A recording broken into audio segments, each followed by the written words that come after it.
Dans cet épisode, nous allons aborder la notion de modulation numérique en prenant comme exemple une clé sécurisée de voiture et vous comprendrez alors tout le mécanisme qui permet de la déverrouiller à distance.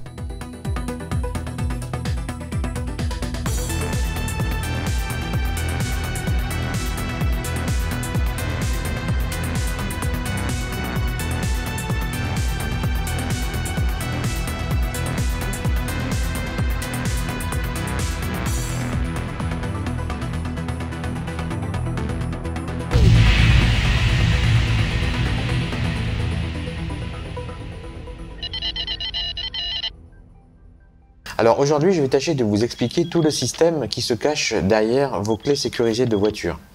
En d'autres termes, je vais vous détailler tout le cheminement qui aboutit à faire en sorte que l'ordinateur de bord décide ou non de déverrouiller les portes de la voiture une fois que vous avez appuyé sur le bouton de la télécommande. Et vous allez voir que c'est loin d'être simple.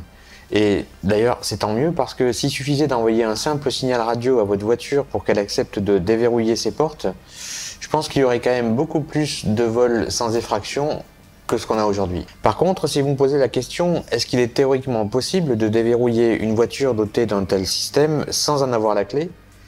Je répondrai que oui, mais ça serait très difficile. Et d'ailleurs, ça l'est de plus en plus au fil des générations de ces systèmes qui utilisent des algos de cryptage de plus en plus complexes. Et aussi en seconde partie de cet épisode, on s'attardera sur un autre modèle de clé sécurisée, mais qui est cette fois destiné à ouvrir un portail de garage. Et vous allez voir qu'en termes de sécurité, on n'est plus du tout dans la même catégorie, on est bien en dessous d'une clé sécurisée pour voiture.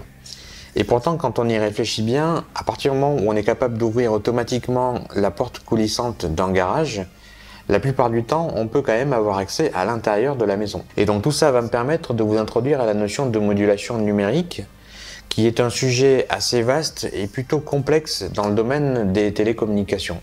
Et bien entendu, on ne pourra qu'en effleurer la surface, mais je pense que d'ici la fin de cet épisode, vous aurez quand même une idée un peu plus précise de son principe de fonctionnement. Je vais déjà commencer par vous expliquer brièvement ce qui se passe entre votre véhicule et sa clé électronique quand vous appuyez sur les différents boutons. Donc à chaque fois que vous appuyez sur un bouton, la clé émet un signal radio sur une onde porteuse entre 433 et 434 MHz. La sinusoïdale émise avec une portée d'une quinzaine de mètres environ est modulée par un signal d'entrée qui contient des informations numériques cryptées.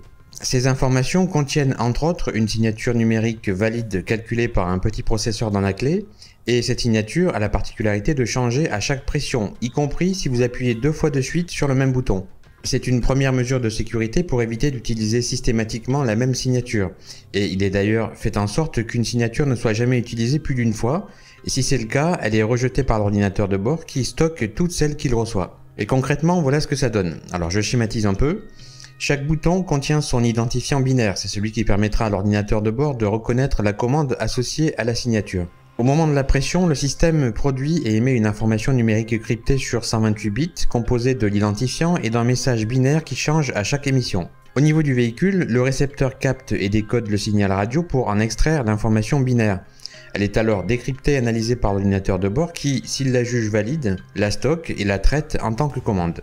Voilà comment ça se passe schématiquement. Maintenant, je vais aborder les bases de la modulation numérique pour que vous compreniez comment cette signature binaire est transmise depuis la clé jusqu'au récepteur du véhicule. Le système de transmission auquel on fait référence a donc pour tâche d'acheminer par onde électromagnétique l'information de la source, qui est la clé, vers le destinataire, qui est donc le véhicule, avec le plus de fiabilité possible. Dans sa forme la plus basique, ce système de transmission numérique est composé d'au moins 6 éléments. D'abord, côté émetteur, on a la source, forcément, qui produit le message numérique sous la forme d'une suite d'éléments binaires.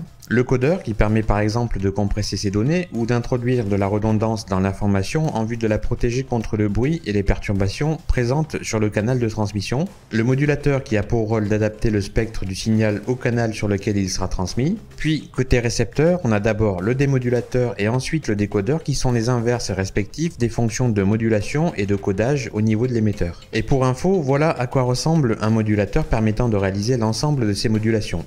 De par sa nature binaire, une modulation numérique possède des états de valeurs entières, 0 et 1, contrairement à une modulation analogique qui, elle, possède une infinité de valeurs. Et comme je le disais auparavant, la modulation a pour objectif d'adapter le signal à émettre au canal de transmission, et cette opération consiste à modifier un ou plusieurs paramètres d'une onde porteuse centrée sur la bande de fréquence du canal.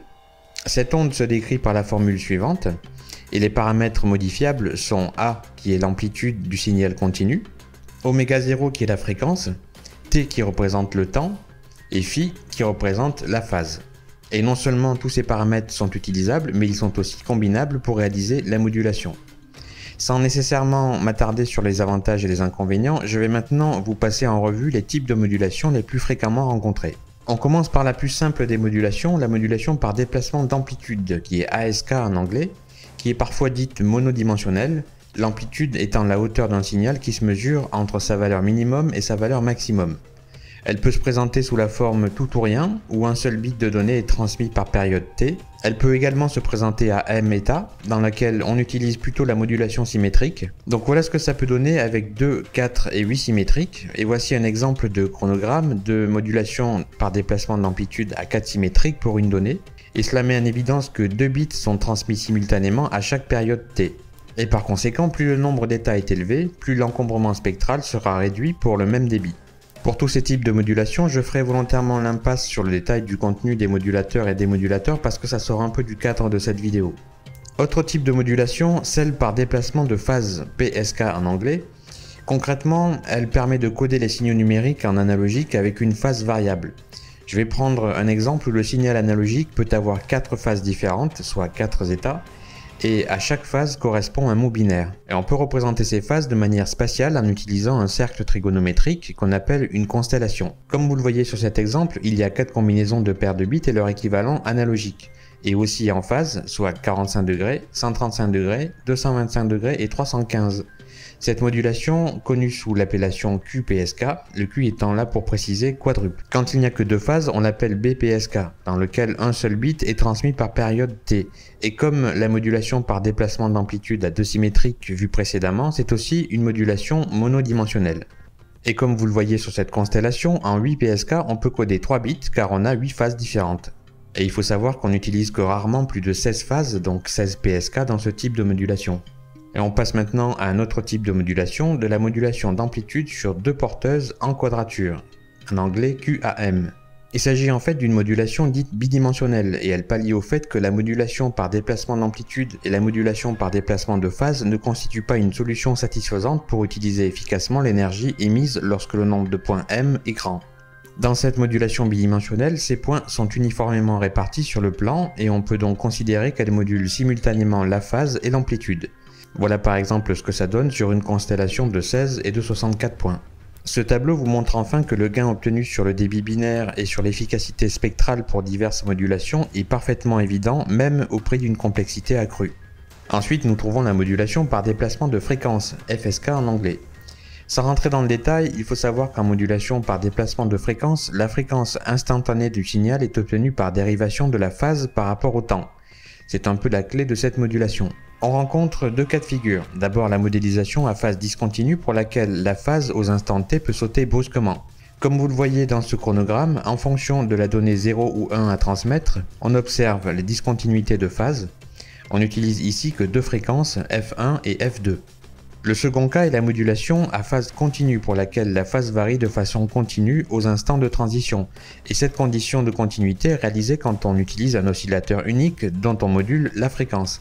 Elle est donc bien plus complexe à réaliser que la précédente, mais requiert par contre une bande passante plus étroite. Et sur ce chronogramme, vous pouvez remarquer la continuité de phase par rapport aux bits de données 0 ou 1 à transmettre.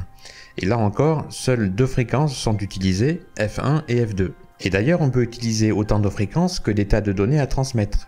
Avec une paire de bits, on utilisera 4 fréquences puisqu'il y a 4 états possibles. Avec 3 bits de données, on utilisera 8 fréquences puisqu'il y a 8 états possibles, et ainsi de suite. On va s'arrêter là pour la présentation des principales modulations numériques en vigueur.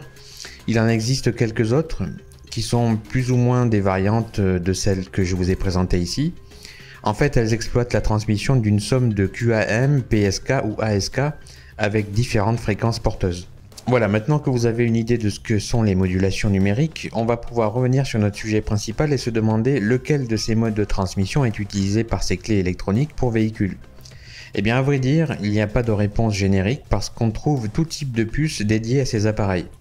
Si on prend juste l'exemple du fabricant Maxim Integrated, ils ont développé toute une gamme de circuits intégrés dédiés à ce type d'application. Et quand on observe leurs caractéristiques, on s'aperçoit qu'en fonction des modèles, ils utilisent des modulations ASK et ou FSK.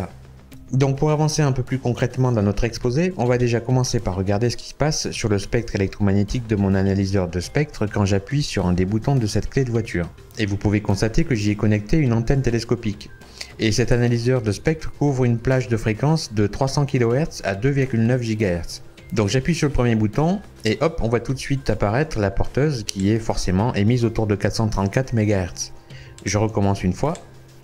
Donc je fais maintenant en sorte que le balayage que l'on voit soit centré sur 434 MHz avec une fenêtre comprise entre 432 et 436 MHz. Et j'appuie une nouvelle fois sur le bouton. La forme d'onde apparaît désormais avec plus de détails, bien que la bande passante de résolution soit de 30 kHz. En la descendant à 3 kHz, la forme d'onde se trace plus distinctement et les deux pics que vous voyez correspondent aux fréquences F1 et F2 choisies pour transmettre les bits de données. On est donc en présence d'une modulation par déplacement de fréquence FSK. Et juste parce que je le peux, voici cette forme d'onde avec une bande passante de résolution 1 kHz. Ok, passons maintenant au stade de l'inspection pour retirer quelques infos hardware de tout ça. Donc évidemment, la clé est alimentée par une pile bouton de 3 volts.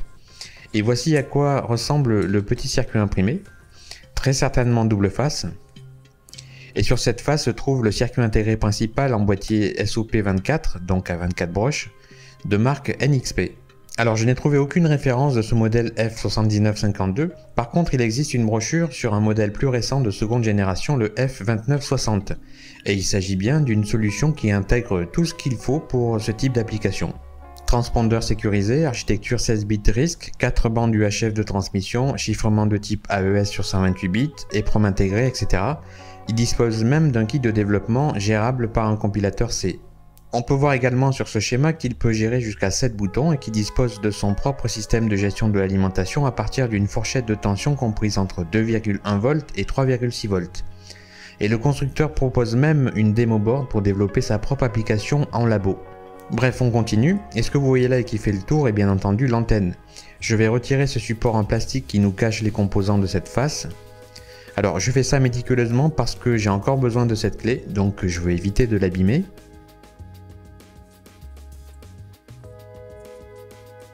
Voilà, et visiblement cette face contient les composants de régulation locale du courant et du circuit de transmission. Mais on va rapidement observer ça plus en détail avec la caméra loupe. Voici le résonateur céramique qui engendre les 433 MHz nécessaires, et il est entouré de 3 transistors discrets en boîtier SOT23, et d'un petit paquet de passifs, tout ça est incontestablement dédié au canal de transmission.